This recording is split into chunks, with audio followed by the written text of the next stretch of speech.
It's called Pee No More. And I heard that through the grapevine. Yeah. I'm going to start with my story. I started off with wine with White Zinfandel. And that was good.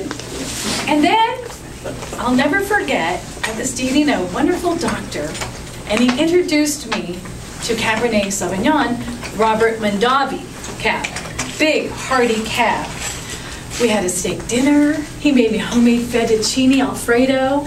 And I was like, at first, I tasted it, and it was like, ugh, this is, you know, tannins, just bold. But then, as I began to drink more and more, it was kind of good. I enjoyed it. Then I would go to dinner with friends and family, and they would tell me about wines that they enjoyed, and so I would try those, and that was fun. In 1986, I went to Temecula, and then there was about 10 or 12 wineries in Temecula, and no one had reds. Can you believe that? No one had reds. So Callaway, to my knowledge, was the first winery that had a red wine. In 1987, I went to Paso Robles. That was my first experience there with friends. It was the whole weekend. It's the middle of May, and it's the wine festival. And on Friday, we had a winemaker dinner, and John Munch was the winemaker, and he's French. The food was fabulous. It was down where the barrels were, and they had little clear lights on the barrels, and it was just lovely.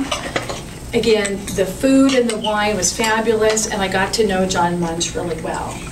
And this is one of his wines. This is a 2004 Cabernet Sauvignon. This man makes wine. He never went to school. He just knew, and he's a great cook. So I love this wine.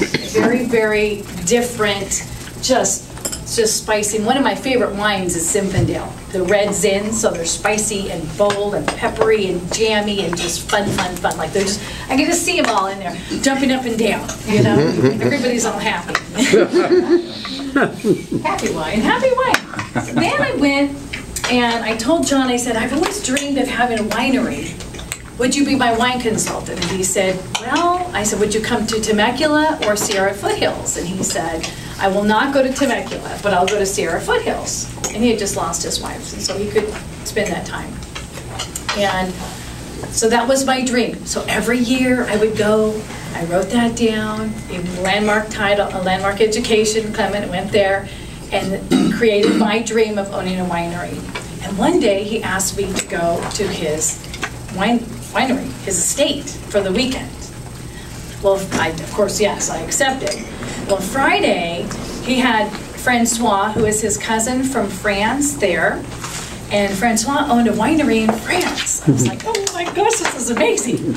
And so we sat outside and drank great wine.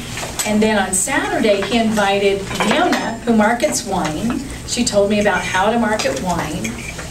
And the opportunity that I had there was incredible.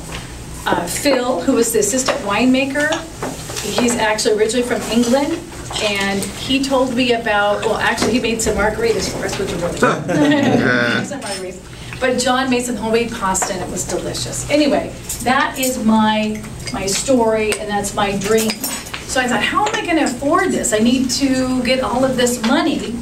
So I got my real estate license. And that is my goal, is to create an income that I could purchase an existing winery in Paso Robles.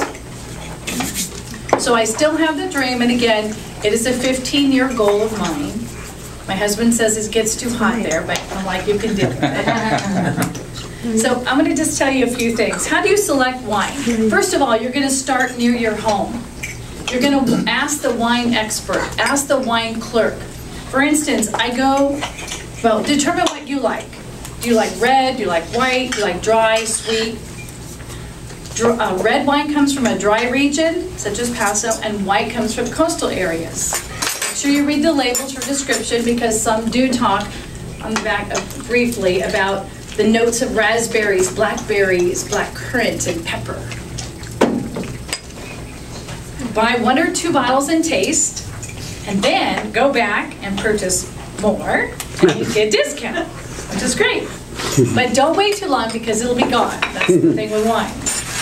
Now, where to shop for wines? Trader Joe's. I love Trader Joe's. This is a Trader Joe label, and they have a Chardonnay, they have a Pinot, they have a Syrah, they have a Cabernet, a Zinfandel, and it's delicious, and it's $3.99. It's great. And it's one of the wineries that they just have produced more wine, and they let traders do the label.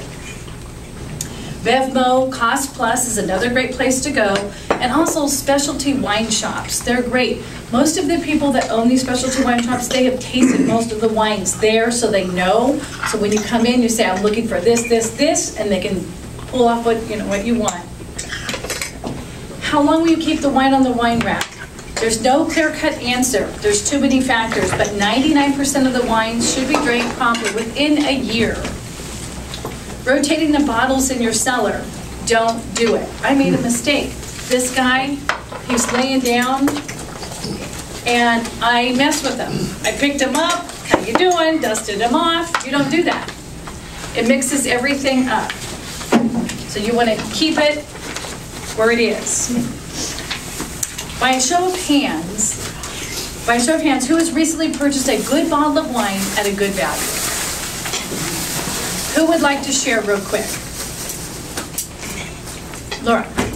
I found a bottle of Franciscan Cab for $9.99. Wow, where is that? At Albertsons, but it was actually mismarked, but she had it to me. Ah, and it was good. Oh, Yeah. So it's always fun to try wines.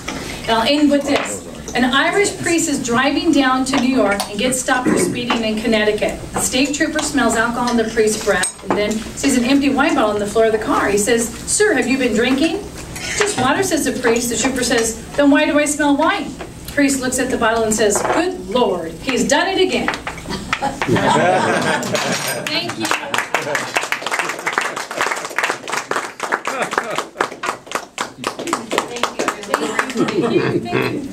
Let's all have some wine. Yes.